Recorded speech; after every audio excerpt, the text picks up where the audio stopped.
यहीं से शुरू होता है आपकी गुलामी का अध्याय। सबसे पहले आप जो है विश्वास लेकर आते हैं, और ये जो विश्वास है इसके पीछे कोई जांच नहीं है, संदेह नहीं है, परख नहीं है। तो सबसे पहले अगर आपके भीतर किसी के भी प्रति संदेह उत्पन्न होगा तो आपकी जांच शुरू हो जाती है। एक और उदाहरण हमारे सामने आया विनयाचार्य के रूप में।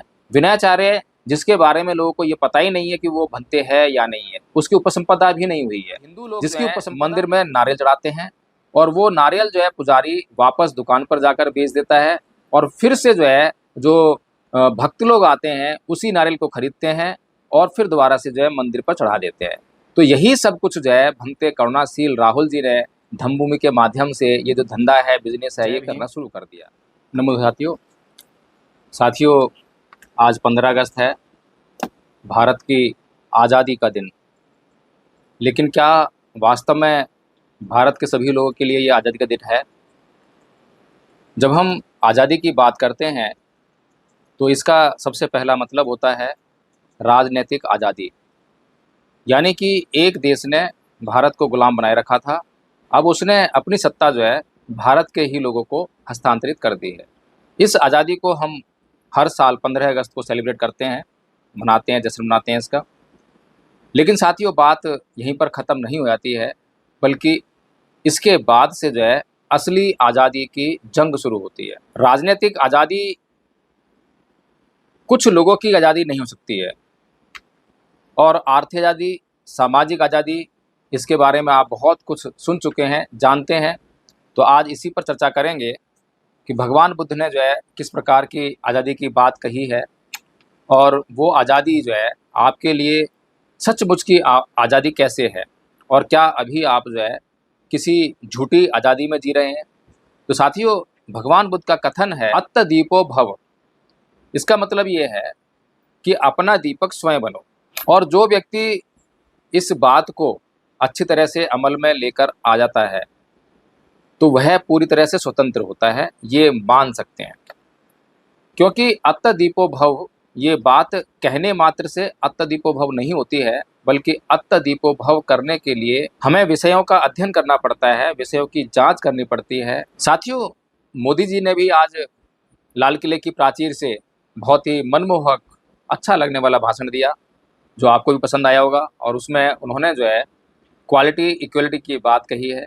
लेकिन ये जो क्वालिटी है, ये जो इक्वलिटी है, ये बातों से नहीं आती है, क्योंकि भगवान बुद्ध ने भी अपने अंतिम वचन के रूप में जो लोगों को संदेश दिया वो बहुत महत्वपूर्ण है। लेकिन समस्या ये है कि भारत के लोग पहली बात तो भगवान बुद्ध को जानते नहीं हैं, जान जाएँ तो सुनते नहीं हैं, समझते नहीं हैं, और अपने जीवन में उसका आचरण नहीं करते हैं। यही उनके दुखों का सबसे बड़ा कारण है। भगवान बुद्ध ने अपने अंतिम संदेश में कहा कि वै धम्मा संखारा अपमादेन संपादेत, यानी कि सभी धर्म जो है नश्वर हैं, इसलिए अप्रमादी रहकर उद्योग कीजिए, परिश्रम कीजिए, और हर कार्य को जो है परिश्रम से संपूर्ण कीजिए। इसके बाद भगवान बुद्ध ने मनुष्य जाति को, खाली भारत के लोग ही स्वतंत्रता की बात नहीं करी, जिस स्वतंत्रता की बात भगवान बुद्ध ने कही वो बहुत कीमती है, बहुत मूल्यवान है।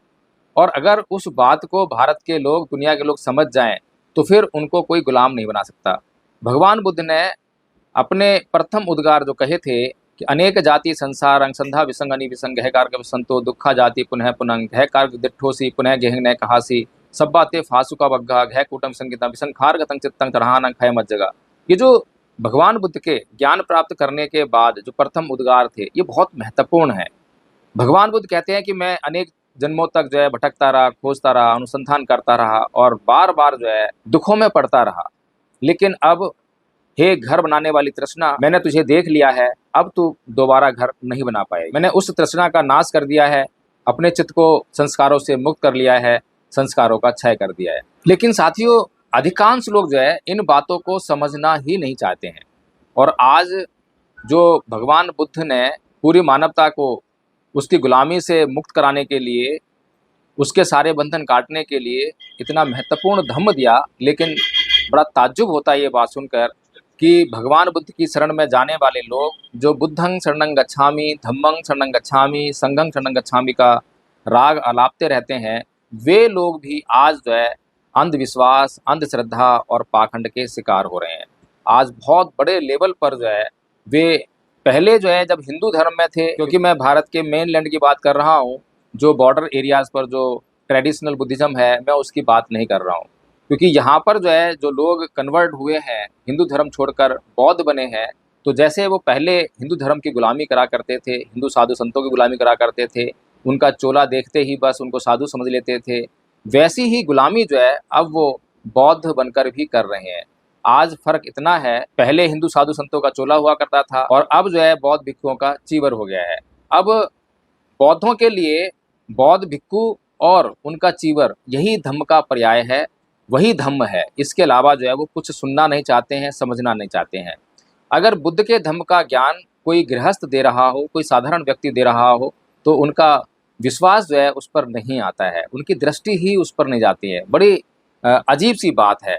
अभी मैंने जो है एक व्यक्ति से बात कर रहा था और उन्होंने बात करते हुए मुझसे ये बताया कि किस प्रकार से जो धम्मभूमि है, भंते करुणाशील जी हैं, वो चीवर का अब जो है किस प्रकार से जो है व्यापार करते हैं। मैं इसको व्यापार इसलिए बोल रहा हूँ, आपने एक बात सुनी होगी, हिंदू लोग जो हैं मंदिर में नारियल चढ़ाते हैं और वो नारियल जो है पुजारी वापस दुकान पर जाकर बेच देता है और फिर से जो है जो भक्त लोग आते हैं उसी नारियल को खरीदते हैं और फिर दोबारा से जो है मंदिर पर चढ़ा देते हैं। तो यही सब कुछ जो है भंते करुणाशील राहुल जी ने धम्मभूमि के माध्यम से ये जो धंधा है, बिजनेस है, ये करना शुरू कर दिया। ये घटना जो है मुझे बताई गई, ग्रेटर नोएडा में जो है एक श्रामणीर शिविर लगा जिसमें बहुत भारी संख्या में लोगों ने भाग लिया और वहाँ पर जो है जो चीवर 300, 400, 500 या हद से 700, 800 रुपये का मिलता होगा, अच्छी क्वालिटी का चीवर जो है, उसकी कीमत उन्होंने 3000 रुपये रखी। और उनके पास बहुत भारी संख्या में खुद के चीवर हैं जो लोगों से उन्होंने दान में लिए हैं, फ्री में लिए हैं। और लोगों को जो है, क्योंकि लोग जो है चीवर कहाँ से लेकर आएंगे, तो 3000 रुपये की कॉस्ट रख दी कि जिसको भी चीवर दान देना है तो वो एक चीवर का 3000 रुपया दान करे और इस तरह से जो है वो चीवर दान कर सकते हैं। तो लोगों ने जो है पैसे दिए, पैसे के बदले उनको वही चीवर दिया और वही चीवर जो है वापस वहीं धम्मभूमि के पास आ गया, करुणाशील के पास आ गया। तो सोचिए ये सब जो है धंधा क्यों चल रहा है, कारण क्या है। फिर दूसरी बात ये है कि जितना भी धन आदरणीय करुणाशील जी लेते हैं लोगों से, वो दान के रूप में लेते हैं। तो हमने दान पारमिता नहीं समझी कि दान पारमिता का क्या मतलब है। आर्थिक सहयोग का मतलब दान पारमिता नहीं है। दान पारमिता जो है बहुत महत्वपूर्ण है और दान पारमिता का कोई लेखा जोखा नहीं रखा जाता है। एक बौद्ध भिक्षु को क्योंकि निर्वाण प्राप्त करना होता है और निर्वाण प्राप्त करने के लिए उसको अपने चित्त को परिशुद्ध करना होता है और चित्त को परिशुद्ध करने के लिए उसको शरीर चाहिए होता है, स्वस्थ शरीर चाहिए होता है। अगर स्वस्थ शरीर चाहिए तो उसके लिए उसको जो है कुछ साधन चाहिए, भोजन चाहिए, कपड़ा चाहिए, दवाइयाँ चाहिए। तो इसके लिए जो है वो दान पारमिता का महत्व है। और जो 4 निश्चय भगवान बुद्ध ने विनय पिटक में बताए हैं कि कोई भी भिक्षु जो है भिक्षाटन करके ही भोजन ग्रहण करेगा, कोई भी व्यक्ति जो है फटे चितड़े उठाकर सिलकर ही अपना चीवर ग्रहण करेगा, कोई भी व्यक्ति जो है केवल वृक्ष के नीचे ही आश्रय लेगा, वास करेगा, कोई भी व्यक्ति केवल गौमूत्र को ही औषधि के रूप में ग्रहण करेगा। ये जो 4 निश्चय हैं ये हमें बताते हैं कि ये न्यूनतम जो बातें हैं कि यहाँ पर आकर जो है व्यक्ति को संतोष करना पड़ेगा। इस पर संतोष होने के बाद फिर भगवान बुद्ध जो है इन 4 निश्चयों में थोड़ा सा सहूलियत भी दे देते हैं। जैसे कि अगर कोई अच्छा चीवर, नया चीवर देता हो दान में तो वो भी तेरे लिए है। अगर कोई तुझे तेरे लिए विहार बना दे रहने के लिए तो वो भी तेरे लिए है। अगर कोई तुझे अपने घर पर बुलाकर निमंत्रण देकर भोजन दे तो वो भी तेरे लिए है। अगर तुझे गौमूत्र के स्थान पर कोई घी, मक्खन इत्यादि दे दे दवा का इस्तेमाल करने के लिए, दवाई के लिए, तो वो भी तेरे लिए है। तो साथियों इस तरह से जो है धम्म को हमने समझा ही नहीं और धम्म को अधम्म करके जो है हम लगातार जो है व्यवहार कर रहे हैं, इसीलिए धम्म का प्रचार रुका हुआ है। तो अब मामला ये है कि बौद्धों के ऊपर जो है नए प्रकार की गुलामी आ गई है और हम मना रहे हैं आज़ादी का जश्न, जो कि बिल्कुल उचित नहीं है, मैं तो ये मानता हूँ। अब नई प्रकार की गुलामी किस प्रकार से है? जो नई गुलामी है वो है अंधविश्वास की, अंधश्रद्धा की और फिर पाखंड की।